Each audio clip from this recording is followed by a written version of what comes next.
The public. It's an item you feel like you can't get out of your kids' hands. Phones, iPads, or game consoles. Excessive screen time can be problematic for both kids and adults. KBOI2's Lauren Clark joins us with some ways you can cut down on those electronics.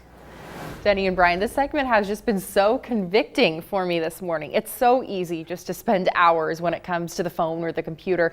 And it can also be difficult for parents who never grew up around social media as a kid to figure out how to limit their children's use.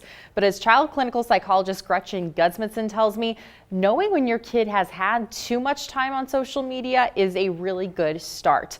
Now, some signs you can look for in your child is a shorter fuse if they get more upset over things, if they're very sleepy, irritable throughout the day, and a huge reluctance if they fight you to give up any type of phone or screen time. You should also look out to see if they're too emotionally dependent on those devices and sites and get upset or happy depending on how things go on them. And Gudmundsson also tells me parents can try to prevent this type of emotional dependence very early on. But if every time your child is sad or scared, they're given a screen, then they're not going to figure out other ways to cope with those hard emotions.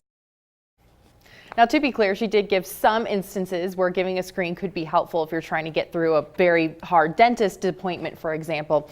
But depending on how much screen time they should have, kind of is a good indicator with your kid. That means figuring out what you want in their lives, whether that's sports, family time, and schoolwork, then working backwards, calculating the appropriate amount of screen time from there. There's even a calculator that can help you do this, and we will help provide that link to you on our website. That's at idahonews.com. Now stay with us because in 30 minutes we'll talk about strategies to limit screen time, something nearly all of us can benefit from. Reporting live here in the studio, Lauren Clark, KBOI2 News.